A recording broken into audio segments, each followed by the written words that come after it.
Hola, nuevamente yo el asistente del Dr. Forero. Quiero darles la bienvenida a la cápsula de componentes celulares y vasculares de la inflamación. La inflamación es una respuesta local de los tejidos vivos frente a una lesión causada por distintos tipos de agentes. Es una reacción protectora cuyo propósito es eliminar o contener al agente dañino, al mismo tiempo que se inicia la reparación del tejido afectado. Tal como se muestra en la imagen, todo comienza con la detección del estímulo, ya sea un microorganismo invasor o tejido dañado, por parte de células centinela del sistema inmune. Estas células, como los macrófagos o mastocitos, liberan mediadores químicos que inducen vasodilatación y aumentan la permeabilidad de los vasos sanguíneos. Esto permite la salida de proteínas plasmáticas y leucocitos hacia el sitio de la lesión. A continuación, los leucocitos se adhieren al endotelio, migran hacia el tejido dañado y se activan para eliminar el agente causante del daño, completando así la primera línea de respuesta. Es importante entender que esta reacción puede ser provocada por una gran variedad de estímulos, desde infecciones bacterianas o virales, hasta agentes físicos como el calor, traumas mecánicos, toxinas químicas o incluso materiales inertes como una astilla. La inflamación, en este sentido, representa una herramienta universal del cuerpo para responder a la agresión y restaurar el equilibrio.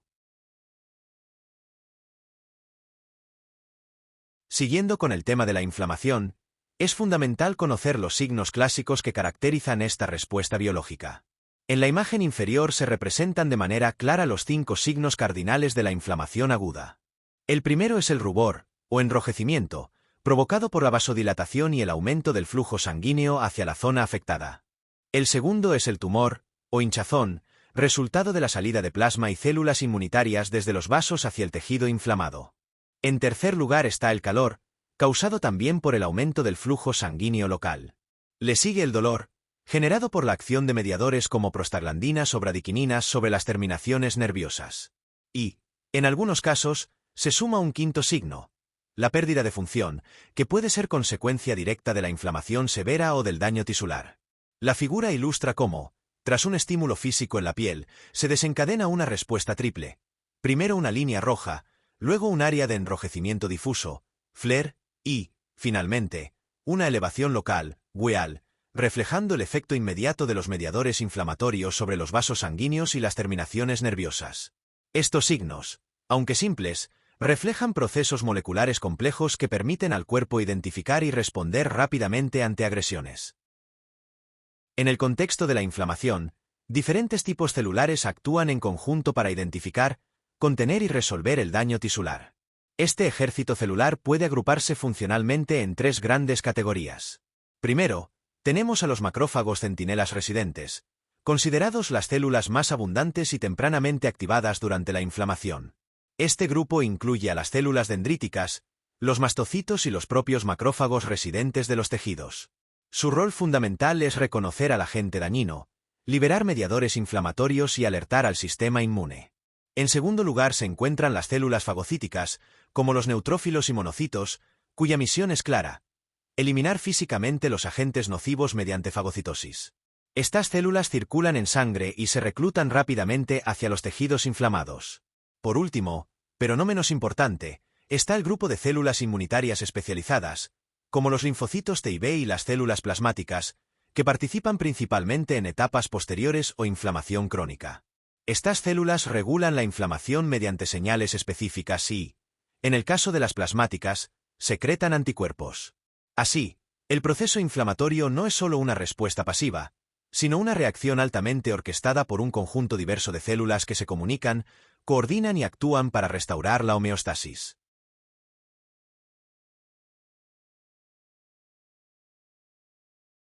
Dentro del proceso inflamatorio, los neutrófilos y los macrófagos representan 2 pilares clave, aunque con funciones y características muy distintas. Ambos se originan en la médula ósea a partir de células madre hematopoyéticas, pero siguen trayectorias funcionales muy diferentes. Los neutrófilos son células de vida corta, sobreviven apenas 1 o 2 días en los tejidos, pero su respuesta es rápida y potente. Frente a un estímulo inflamatorio, actúan de inmediato mediante la liberación de enzimas, formación de especies reactivas de oxígeno y, en casos extremos, mediante la formación de trampas extracelulares, conocidas como NETs. Son los primeros en llegar al sitio de la lesión, como una fuerza de choque inicial. En contraste, Los macrófagos tienen una vida mucho más prolongada. Algunos, como los residentes en tejidos, pueden permanecer activos durante años. Su activación es más lenta, pero altamente especializada. No solo fagocitan, sino que además regulan la inflamación a través de la producción de citocinas, óxido nítrico y otras moléculas clave para la resolución del proceso inflamatorio. Mientras los neutrófilos actúan como ejecutores inmediatos, los macrófagos coordinan y amplifican la respuesta inmune, y en fases posteriores, promueven la reparación tisular. Juntos, representan una dupla indispensable para el control de las infecciones y el equilibrio inmunológico. Cuando un agente dañino, como una espina, un microbio o una toxina, penetra el organismo, se desencadena una respuesta inmediata: la inflamación aguda.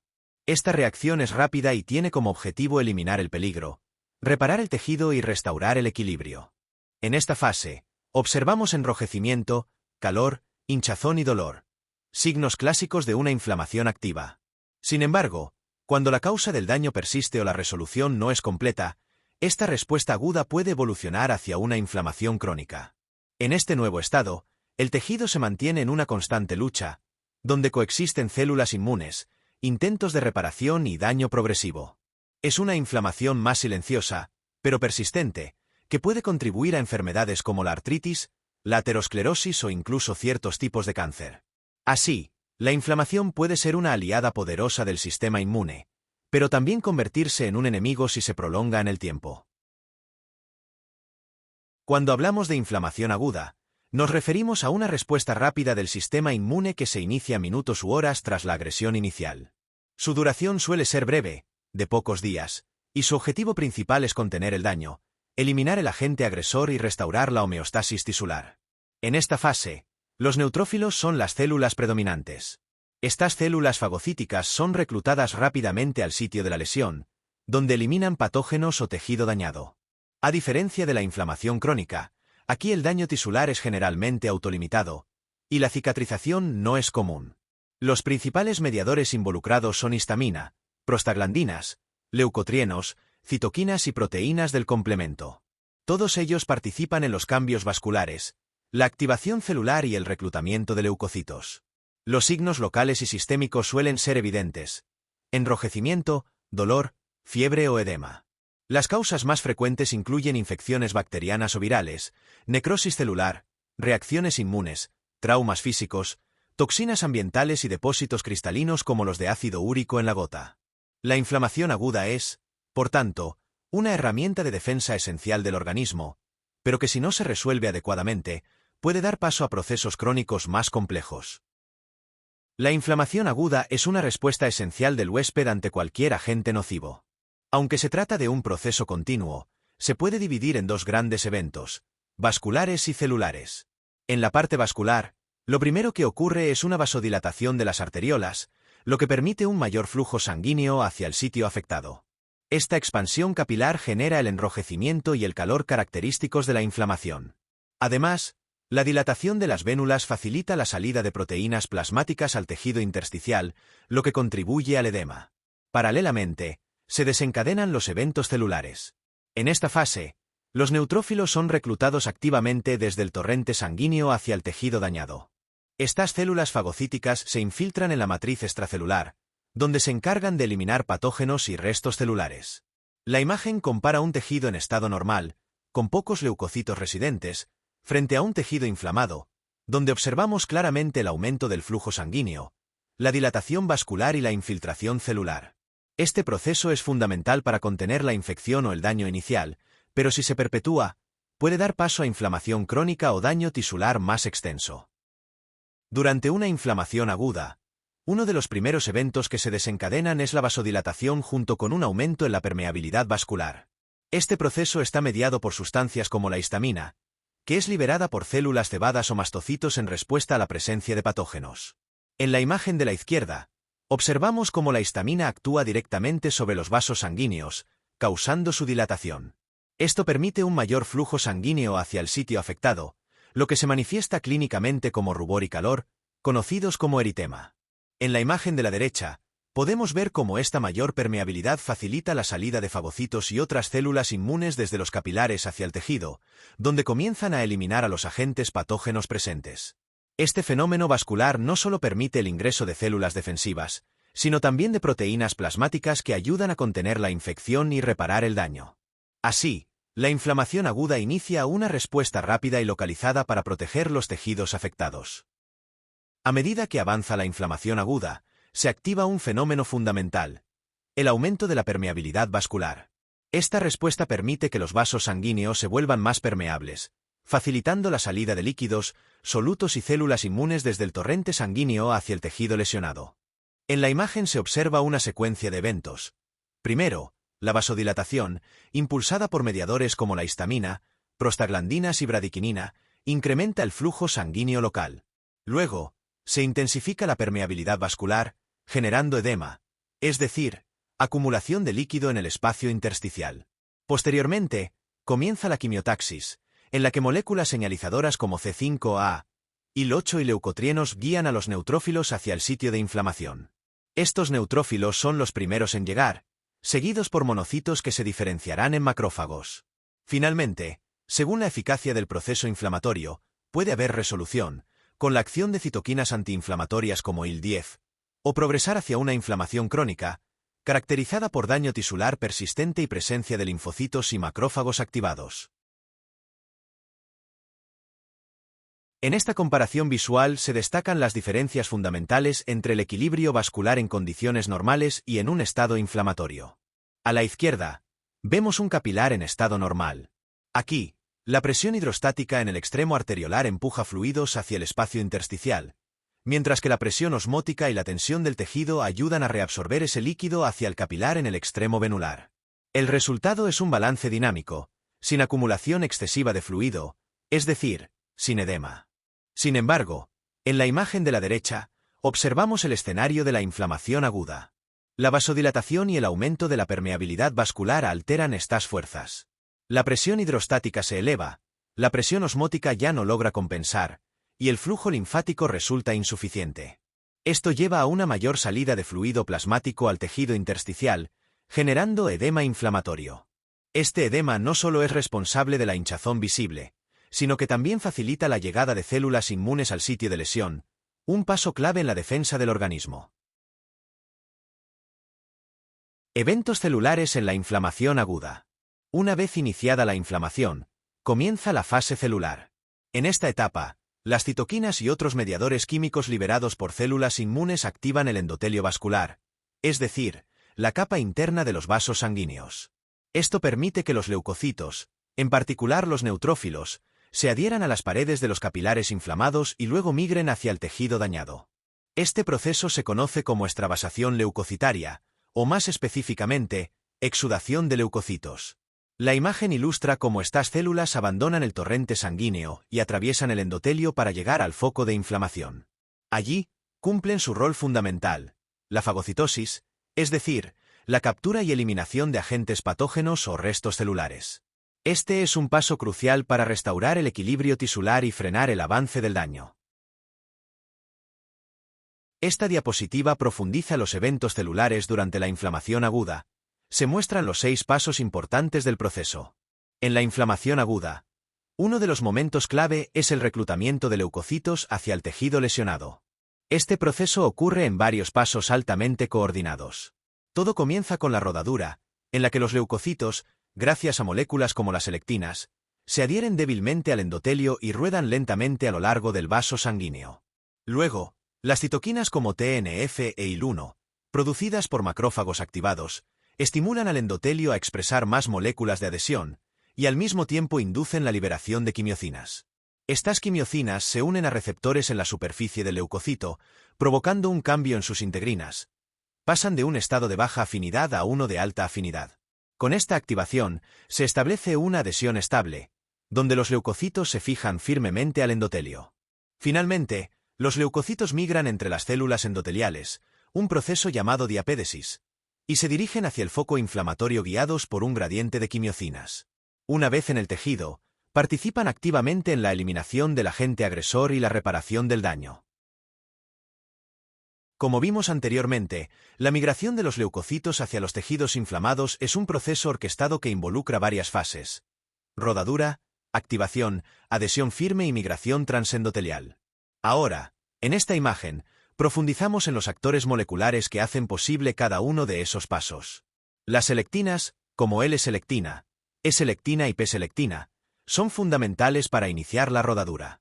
Estas moléculas permiten una adhesión transitoria entre el leucocito y el endotelio, facilitando su desplazamiento lento por la superficie vascular.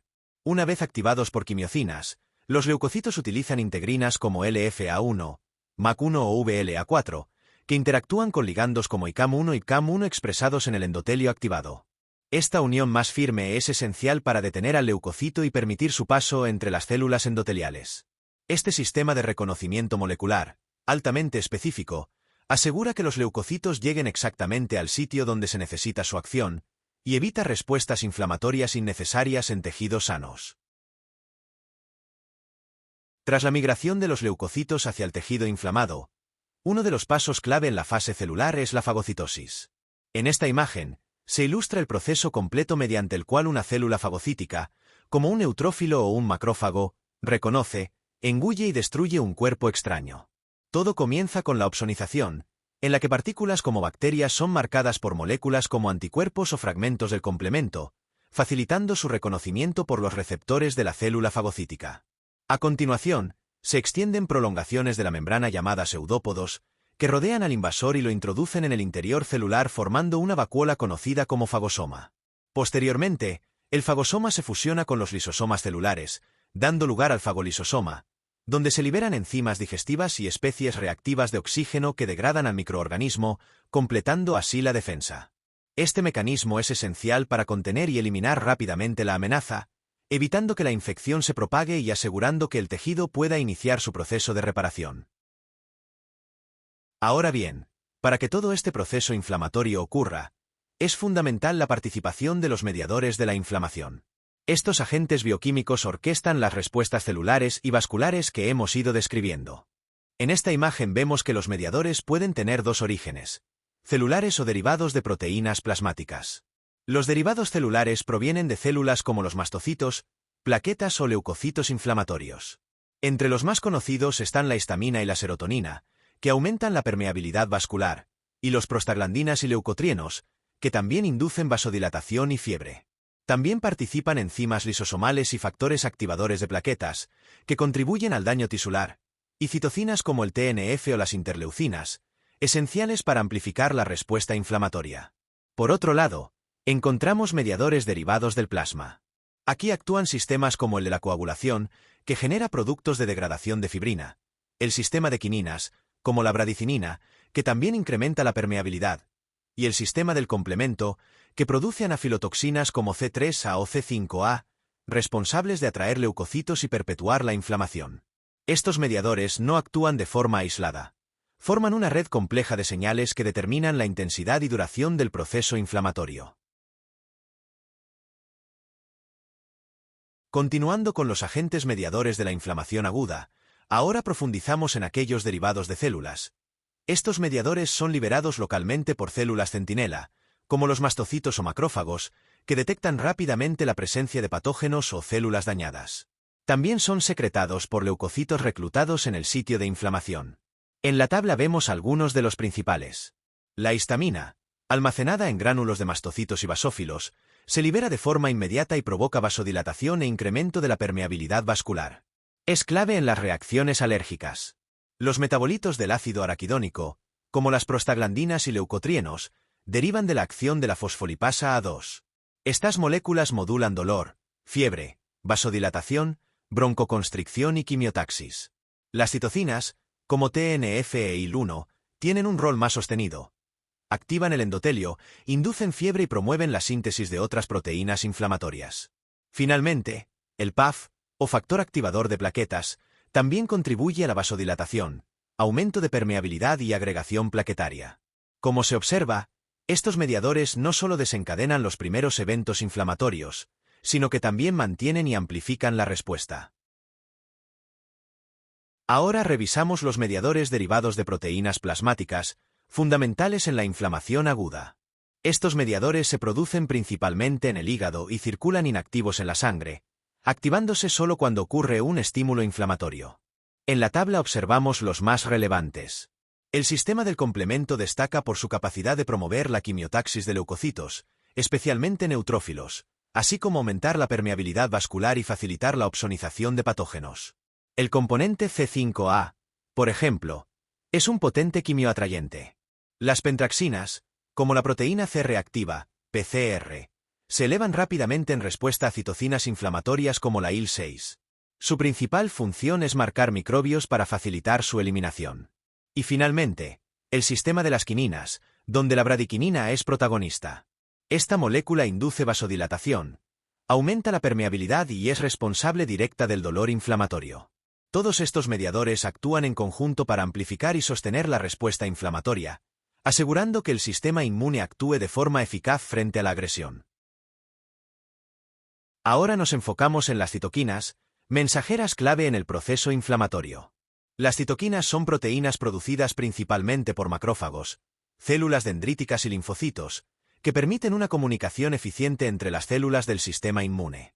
Su rol es orquestar cada fase de la inflamación, desde el inicio hasta su resolución. En la tabla se destacan algunas de las citoquinas más importantes de la inflamación aguda. El TNF, o factor de necrosis tumoral, promueve la activación del endotelio, induce fiebre y pérdida de masa muscular, y está implicado en muchas enfermedades inflamatorias crónicas. La interleucina 1, o IL-1, cumple funciones similares. Activa el endotelio, induce fiebre y participa en la producción de IL-6.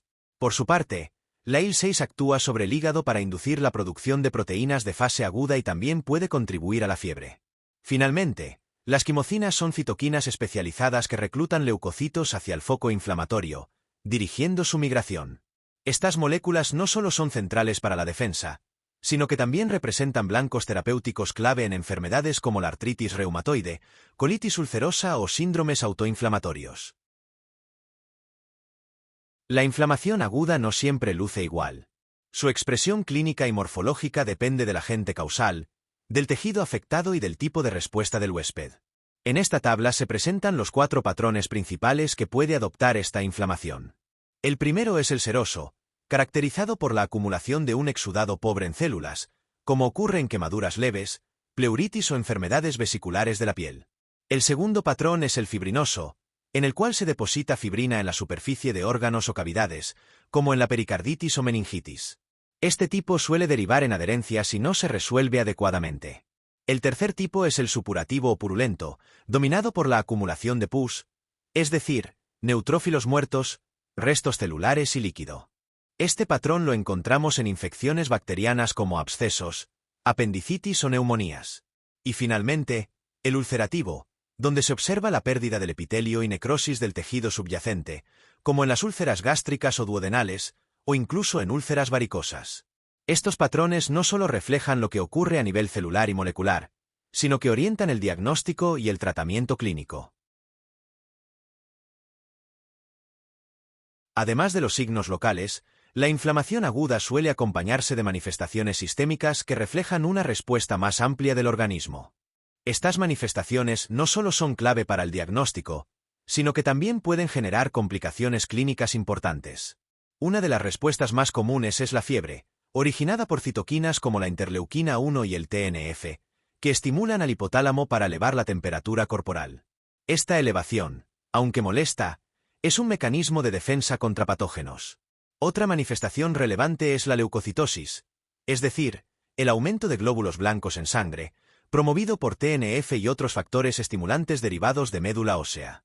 Aunque común, su presencia por sí sola no confirma una infección, pero puede alertar sobre un proceso inflamatorio activo. También se observa un incremento de proteínas de fase aguda, como la proteína C reactiva y el fibrinógeno. Estos marcadores son útiles tanto para monitorear la inflamación como para evaluar la severidad de ciertas enfermedades. En casos más severos, el organismo puede entrar en una respuesta inflamatoria sistémica descontrolada, como ocurre en la sepsis. En este contexto, la liberación masiva de citoquinas proinflamatorias y la disfunción endotelial pueden desencadenar coagulación intravascular diseminada, shock y falla multiorgánica. Cuando la inflamación se mantiene en el tiempo, Hablamos de inflamación crónica. Esta forma de respuesta es prolongada y se genera frente a estímulos persistentes, como infecciones que no se resuelven, cuerpos extraños o enfermedades autoinmunes.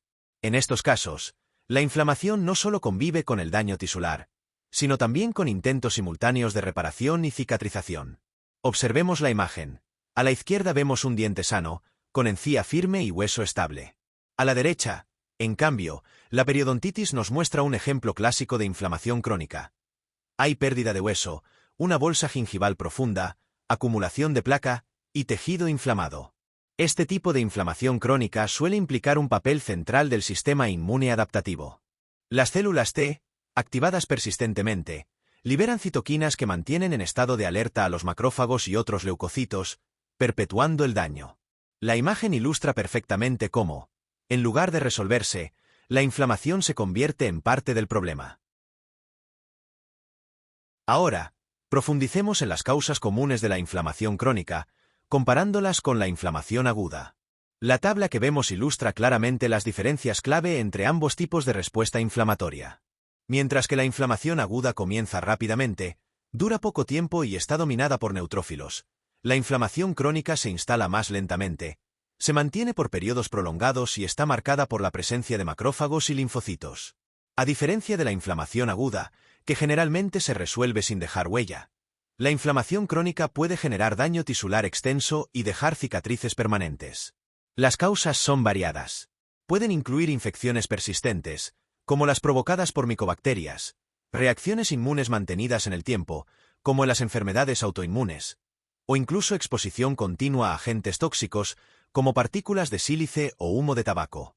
Por lo tanto, cuando la inflamación se vuelve crónica, no solo no resuelve el problema, sino que puede convertirse en la raíz de enfermedades crónicas, como artritis reumatoide, aterosclerosis o fibrosis pulmonar.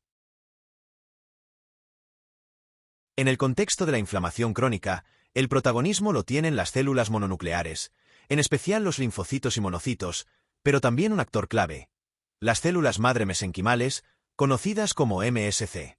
En condiciones normales, estas células contribuyen a la reparación tisular, modulando la inflamación mediante la liberación de factores inmunorreguladores y tróficos. En el modelo superior de la imagen, observamos cómo las MSC migran hacia el sitio inflamado, liberando citoquinas que favorecen la regeneración y el equilibrio del tejido. Sin embargo, en situaciones donde la inflamación se vuelve persistente, como muestra el modelo inferior, las MSC pueden tener una respuesta alterada o insuficiente, lo que perpetúa un ambiente inflamatorio dominado por la infiltración continua de linfocitos y monocitos. Esto favorece un microambiente que mantiene activa la inflamación sin permitir una resolución adecuada, contribuyendo así al daño crónico. Este desequilibrio entre inflamación y reparación es uno de los sellos distintivos de muchas enfermedades inflamatorias crónicas. En la inflamación crónica, las interacciones celulares adquieren un carácter prolongado y bidireccional, especialmente entre linfocitos de CD4 más tipo Th1 y macrófagos activados. En la imagen podemos ver cómo una célula presentadora de antígenos activa a un linfocito T, que a su vez secreta citoquinas como TNF e IL-17, las cuales estimulan el reclutamiento de monocitos desde el torrente sanguíneo. Estos monocitos se diferencian en macrófagos activados, que liberan interferón gamma, IFN, y otras citoquinas como IL-12, IL-6 e IL-23, retroalimentando la activación de los linfocitos T y perpetuando el proceso inflamatorio. Esta comunicación mantenida en el tiempo puede dar lugar a la formación de estructuras organizadas llamadas granulomas, que son intentos del sistema inmune por contener agentes persistentes o difíciles de eliminar. En estos granulomas se observan células gigantes, fibroblastos y un núcleo central inflamatorio. Este ciclo continuo de activación y reclutamiento es una de las marcas distintivas de enfermedades inflamatorias crónicas como la tuberculosis, la enfermedad de Crohn o la sarcoidosis. La inflamación crónica es una respuesta que puede persistir durante semanas, meses o incluso años, y se ha convertido en la base patológica de muchas enfermedades de gran impacto. En la imagen vemos cortes histológicos que ejemplifican los cambios típicos del tejido inflamado crónicamente. A la izquierda, se observa una sección de pulmón con infiltrado denso de células inflamatorias crónicas, destrucción del parénquima pulmonar y áreas reemplazadas por tejido conectivo fibroso. Esta tríada, infiltración celular, daño tisular y fibrosis, es característica de muchas patologías crónicas. A la derecha, Una imagen típica de granuloma tuberculoso, donde podemos identificar células gigantes multinucleadas de tipo Langhans, rodeadas de linfocitos y células epitelioides. Esta estructura organizada es una forma en que el sistema inmune intenta contener infecciones persistentes como la tuberculosis. Estas alteraciones son comunes en enfermedades como fibrosis pulmonar, aterosclerosis, cirrosis hepática, insuficiencia renal terminal y patologías autoinmunes, donde la inflamación crónica no solo es una consecuencia, sino un motor clave del daño progresivo. Profe, pero es que yo quiero ser odontólogo, ¿esto para qué me va a servir? Como hemos visto, la inflamación crónica no solo está presente en enfermedades sistémicas complejas, sino que también es un eje central en numerosas condiciones odontológicas. En esta diapositiva se destacan 3 artículos científicos que ejemplifican su impacto. El primero aborda las enfermedades inflamatorias de los dientes y las mandíbulas, donde se señala que la inflamación crónica de los tejidos periodontales puede originarse por infecciones persistentes o alteraciones en la respuesta inmune. El segundo artículo profundiza en nuevas estrategias para controlar la inflamación y facilitar la regeneración de la pulpa dental, lo que ilustra cómo la biotecnología busca intervenir en estos procesos crónicos para favorecer la reparación tisular. Y el tercero establece un puente entre la inflamación y la genética en la enfermedad periodontal, revelando cómo ciertas variantes genéticas pueden predisponer a una respuesta inflamatoria exacerbada y persistente. Esto refuerza la idea de que, en odontología, comprender la inflamación crónica no es solo un tema teórico, sino una herramienta clave para prevenir, diagnosticar y tratar afecciones comunes y complejas. Esto ha sido todo por esta cápsula. Espero haya sido de gran ayuda. Muchas gracias.